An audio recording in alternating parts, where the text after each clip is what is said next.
Doğukan Sağlam. Kendisine bir video çekmiştik.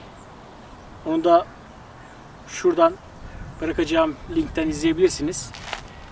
Bugün kendisiyle Avrupa'daki korona sürecinden bahsedeceğiz. Bir korona çıktığında insanların tepkisi ya da devletin bu konudaki tepkisi ne oldu? Bu pandemi sürecinde daha tehlikeli bir şey vardı ki aslında o da infodemi diyoruz biz ona. Bu da yani virüsten daha hızlı yayılıyor. Nedir bu? Yalan, yanlış bilgiler. Evet. Biz de burada diyoruz ki yani bir şey konuşurken neye dayanarak söylüyorsun? Yani arkandaki sandalyeye dayanarak söylemeyeceksin her şeyi. Ya altında tamam hadi bilimsel veriyi de kabul etmiyorsun da yani bir şeylere dayanmak zorundasın. Bunun doğrudan 5G teknolojisiyle işte ilişkili olduğunu söyleyenler mi dersin? Yani örneğin İran'da 5G yok mesela. Neden orada vaka sayısı çok fazla? Daha fazla. Evet. İnsanlar gözleriyle görmeden insanların hadi canım nefes alamadığı bir durum nasıl olabilir, nasıl yapabilir falan diyor. Veya atıyorum işte ya bu korona sebebiyle ölmedi de neyden öldü? Ya işte akciğerlerinde bir lezyon vardı, buzlu cam görüntüsü vardı ondan öldü falan. İşte buna sebep olan şey aslında bu virüs. Yani girebildiği yerler zaten göz, burun, ağız ve direkt üst solunum yollarından akciğerlere indiği zaman zaten orada kendine bir yer buluyor. Yani ona bakarsanız düz mantık ilerleyeceksek şunu söyleyeyim. Bütün ölümlerin sebebi oksijen yetersizliğine bağlıdır. Gelsin bu arkadaşlar mesela o zaman bütün ölümlerin sebebini oksijen yetersizliği diye düzeltelim. Çevrenizde çok duyarsınız veya duyacaksınızdır. Ben bile meslektaşlarım haricinde çok fazla duydum. Yani nedir o? Emin olun şu anda ya ölen birinin tanıdığından ya da işte bilmem başka aldığı duyumlardan şu şahs işte hastaydı da işte ölüm raporunda korona yazmışlar. Yani gerçek ölüm sebebini yazmamışlar falan. Yani aynı Cem Yılmaz'ın dediği gibi hani benim kaynımda da vardı. Yani bunlar komik şeyler. Bazen tabii benim olduğum ortamlarda da bu konular konuşuluyor. Ama bazen o ortamda aslında konuşulan konunun hakimisinizdir. Ama içten içe gülersiniz yani. Çünkü oradaki insanların bir şey öğrenme derdi yoktur. Hani bir bilgiyi paylaşma derdi yoktur. Sadece kendi inancı, işte kendi takip ettiği, o kendi doğrularının çevrelerinde gördüğü, daha çok da işte bu komple teorileri vesaire. Bunlar prim yapıyor yani maalesef. Hani hakikatin pek prim yaptığı gözükmemiştir. Evet.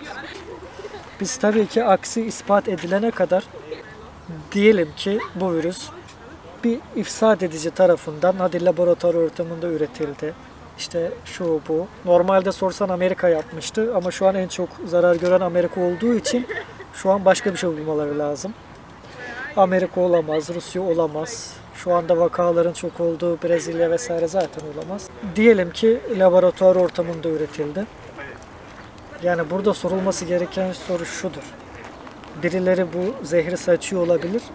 Peki buna karşı siz ne yapıyorsunuz? Yani bu işin panzehrini mi araştırıyorsun? En büyük soru da zaten o. Laboratuvarda bu iş üzerine mi yoğunlaştın? Biyoteknoloji firmalarına yatırım yaptığında bu işi mi araştırıyorsun? Veya sıradan bir vatandaşsan varsa enerjin. Hani öyle komple teorilerin peşinde gitmektense gel viroloji oku mesela, bakteriyoloji oku, mikrobiyoloji oku, immünoloji oku. Hani gel bunları oku. Yani işin böyle magazin, dedikodu kısmını yapmaktansa gel bilimini yap. Ama işte o bedel ödemek istiyor, ona da gelmiyorlar. İşte o yetişmiş, daha doğrusu mantalite olarak ilerlemiş insan bilincini oluşturabilmek de tabii eğitimden geçiyor. Bir virüsün nasıl hareket edebileceğini ben veya benim işte meslektaşlarım bunu tahmin edebilir, öngörebilir. Ama biz alınan kararlar sonrasında halkın buna nasıl tepki vereceğini bilemeyebiliriz. Biz işin sağlık, tıbbi yönünü biliriz.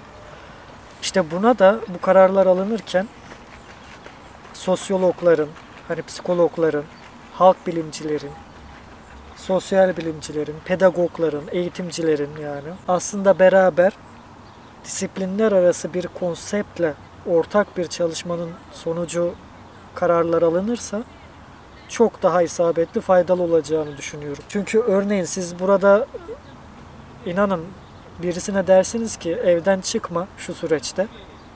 O onu tamam der ve yapar. Ama onun ben evime kimseyi alamam demek olduğunu anlamayabilir. Yani burada sizin söylediğiniz şeyler ve kastettiğiniz şeyler, karşı tarafın ne anladığı da çok önemli. Evet. Süreçte ben halk olarak senin gibi tıbbi olarak bakmadım. Ama halk olarak baktığım zaman, bir vatandaş olarak baktığım zaman insanlar herkese karşı saygılı. Yapılan inanan veya inanmayan bu anlayışa saygılıydı. Ben sana şunu sorabilirim. Biz bunu nasıl başarabiliriz? Türkiye'de Sağlık Bakanlığı'na bağlı bilim kurulu kuruldu.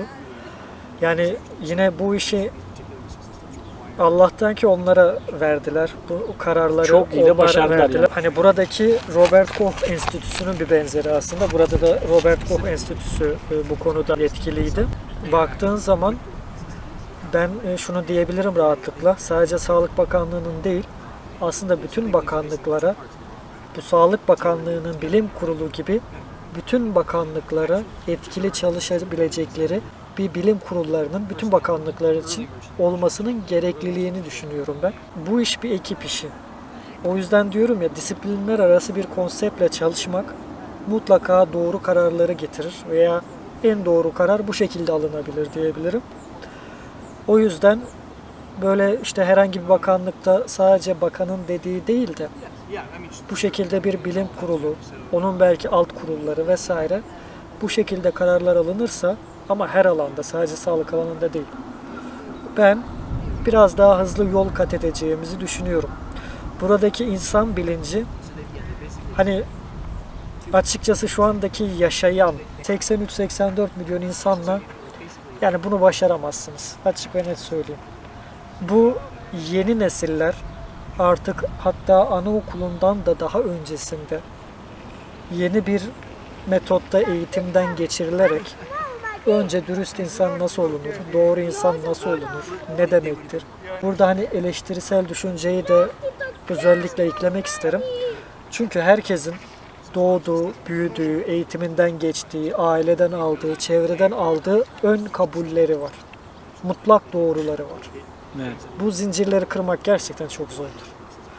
Ama eğer kişi yeterince yetişmişse zihinsel olarak mutlaka kanıt arayacaktır.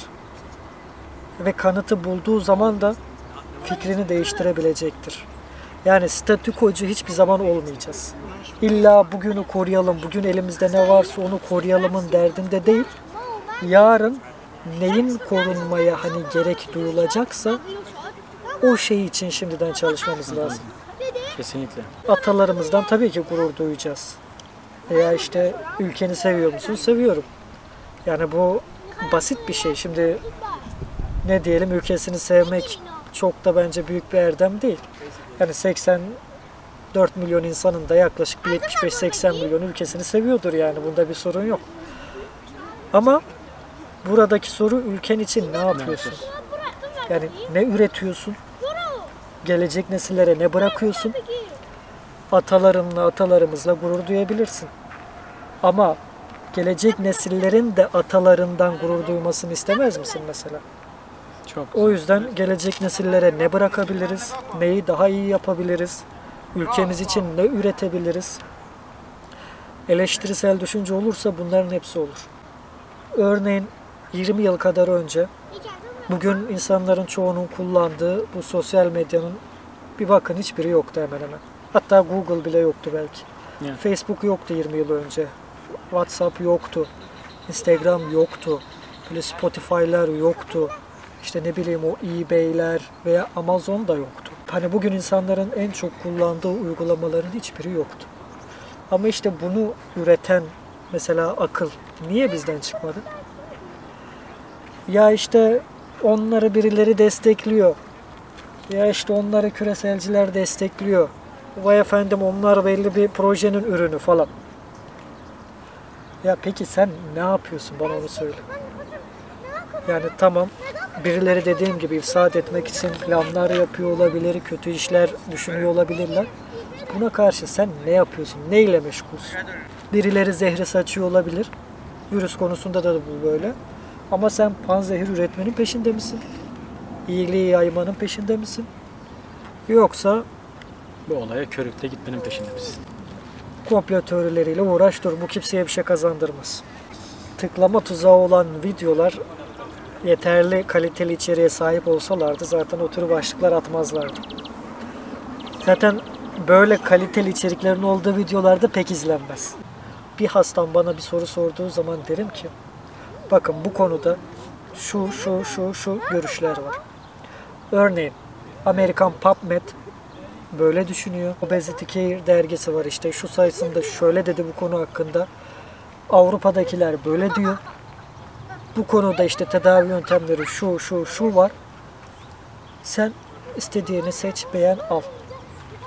Yani bana göre tabii ki bir doğru vardır ama ben bunu empoze etmem mesela. İkinci dalga gelir mi sorusunun cevabını virüs değil insanlar belirler. Çünkü dolaşan şey virüs değil, dolaşan insanlar. Şunu söyleyebilirim. Şu an yani aslında birinci dalganın içerisindeyiz. İkinci dalga gelir mi gelmez mi? Bence dediğim gibi bunu da insanlar belirler. Çok teşekkür ederim vaktini ayırdığın için. İnşallah bilgilendirici bir video olmuştur. Arkadaşlar izlediğiniz için çok teşekkür ederim. Ya getir. Bu getir hani şu yuvarlağından oğlum yakınlık uzaklık ayarlayabiliyorsun ya onu mesela uzağa çek. Mikrofon yok.